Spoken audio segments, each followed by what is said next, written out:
Number 10, Mark Hamill. The Force is strong in my family. Yes, we're kicking off with the actor who starred in the original trilogy. As the star in the best movies of all time, okay, I'm a little bit biased, but damn, I love Star Wars so much. You would think Mark Hamill would be higher on this list. Mark Hamill does put in a good performance in Star Wars. I mean, you and I both remember pretty much every line that he says in the movies, right? So clearly he did a good job. And he has several truly standout moments. When he finds out about his father, his reaction is memorable. No, that can't be true. That's impossible! Sure, it's a little over the top, but it catches your breath the first time you see it. And he has the absolute perfect face for Luke, though Richard Thomas from the Waltons also looked perfect for the role. Luke Skywalker required an innocent naivety in the first movie, followed by a painful, emotional moments in Empire, and then in Return of the Jedi a sort of angelic style performance. And Mark Hamill pulled off all three of those performances believably. Plus, he's Luke Skywalker, so I mean, give the man some goddamn respect, won't you? Number 9, Carrie Fisher. Carrie Fisher's acting has been sidelined by the fact that she just can't stop sipping liquor. But when she wasn't completely inebriated, Carrie Fisher put in some great performances. Remember, this is the actress that was in the Blues Brothers, Star Wars, The Burbs, and Hook, so I mean, she's been in some pretty damn good movies, people. In Star Wars, Carrie Fisher puts in a solid performance as Leia, the unconventional princess who has far more ass-kicker to her than your average princess. And though she's now famous for that bikini, she did put in some great scenes. What's Carrie Fisher's best Star Wars scene, in your opinion? In Star Wars, Carrie Fisher found one of her best roles. John Boyega. Before The Force Awakens, John Boyega was modelling for online stock photography. Now, some people might think that's kinda lame. Not me. As an actor, you take the work you can get until you make it to the big leagues. And boy, oh boy, did he make it to the big leagues. You don't get any bigger than The Force Awakens. As an actor, part of me is pretty bloody jealous of John Boyega. Damn that guy! Damn, would I love to act in Star Wars. I mean, come on, Disney. But I have to hand it to the lad. He totally deserves it, doesn't he? Chripher Lee.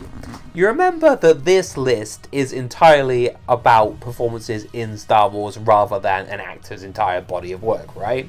That's important, because if this were based on the overall actor's performance, Chripher Lee would absolutely lay the smack-if down on everyone else in this list.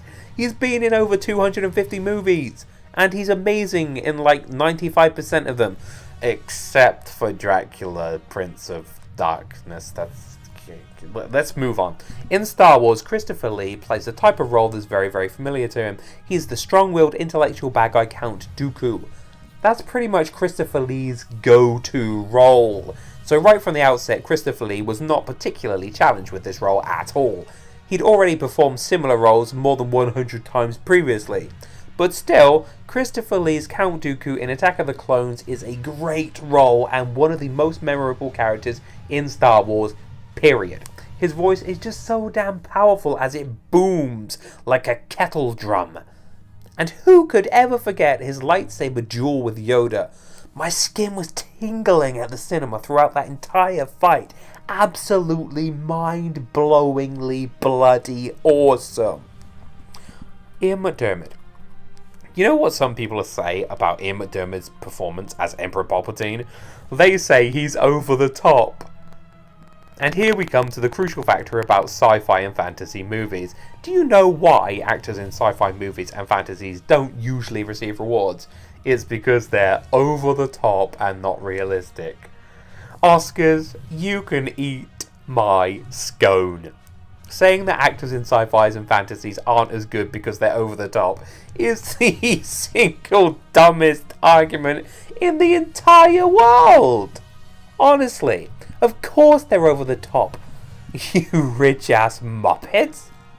It's a sodding sci-fi fantasy. Characters in those genres are supposed to be larger than life. It's part of the deal. And Ian McDiarmid is proof of it because, yeah, in Star Wars, Ian McDiarmid plays an over-the-top role. Emperor Palpatine is like evil personified. But his performance is stunning. His face when he electrifies Luke in Return of the Jedi is pretty much the most evil face ever. Sorry, angry cat. You don't even come close. Ian McDiarmid makes this list because I will never forget that sinister look on his face. And Oscars, if you got an issue with that, you can let the hate flow through you. Liam Neeson. Long before Liam Neeson didn't know who we are, what we wanted, but did have a very specific set of skills, he was playing the role of Qui-Gon Jinn in Star Wars The Phantom Menace. Now, let me tell you, acting seriously in The Phantom Menace must be one hell of a challenge. You're hanging out with Jar Jar Binks himself, and you're being asked to play this serious Jedi role with a straight face. You're thinking you're people gonna die? For that alone, Liam Neeson deserves respect. But he does so much more than that. Now, lots of people dislike Liam Neeson in Star Wars. That's mostly on account of his lines about the Force and about midi-chlorians.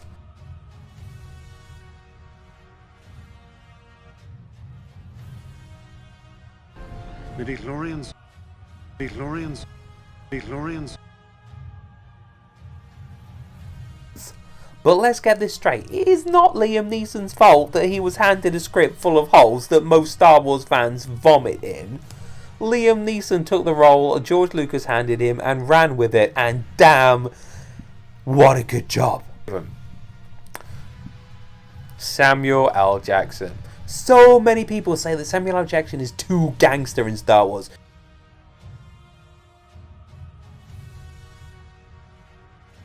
Is that really such a bad thing? Jedi's come in all shapes and sizes, from pint-sized Anakin to green octopus man Kit Fisto to spiky face Plo Koon. Does it really matter if one Jedi happens to be a little bit more gangster than the rest of them? And really, the main reason people consider Samuel L. Jackson in Star Wars to be too gangster is simply because they remember him from Pulp Fiction.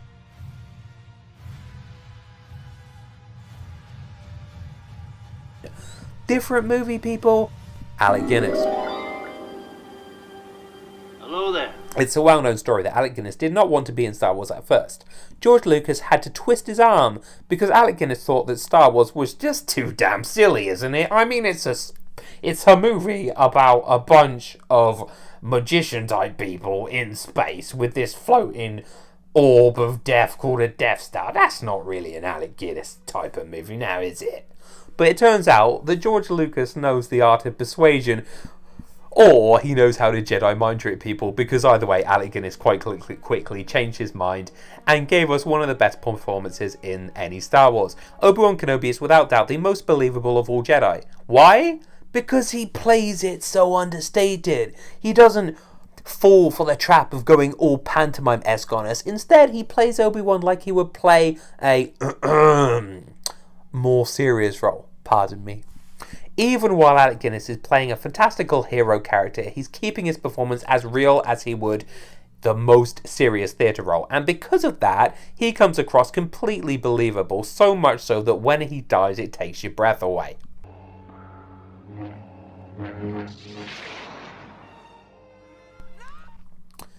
Harrison Ford. When writing this list, I've actually sat there staring at my top two choices for quite a while. Honestly, how the hell am I supposed to choose between Harrison Ford and the person at number one? I couldn't. And so I quite blatantly was biased. And I put my crush at number one. Yes, I did. And so Harrison Ford takes the number two spot. Thank you. Thank you very much. Even though in Star Wars Harrison Ford is so flipping genius. Han Solo is one of the strongest movie characters of all time and the coolest. Now some people say James Bond is the coolest character of all time. You're joking. Am I going to have to shoot you like Han shot Greedo? First. In Star Wars, Harrison Ford finds one of his greatest roles ever. He's just so damn cool. True, there are not many scenes that truly push him in an emotional way. Getting put in carbonite is pretty much the peak of his emotional range in the movie. But it doesn't matter because throughout Star Wars, Harrison Ford has you hooked. Honestly, put your hands up if you can remember every one of Han Solo's lines. See? That's everyone. And when it's all said and done, it is Han Solo that we will remember him for. Yes, even compared to Indiana Jones. Daisy Ridley. Now, I know what you're thinking. Paul, you put Daisy Ridley at number 1 because you're absolutely in love with her. That's half true. Technically, I'm in love with Rey, the character, rather than the actress. But I digress. Rey is the most well-developed character in any Star Wars movie. Her character development is deeper than any other character. So, she's the best written, in my humble opinion. Now, what does that have to do with acting? Well, acting and writing go hand in hand. Which is why I do both. Good writing demands good acting. And Rey is the best written character in any Star Wars movie, so therefore demands the best acting, and she gets it. Whether it's the longing in her eyes when she sits on the sandy floor of Jakku staring at the stars, or the fear in her expression the first time she faces Kylo Ren, or the anger the second time, Daisy really pulls it all off effortlessly. She is a very natural actress and a true talent. And for my money, she is the best actor in any Star Wars movie.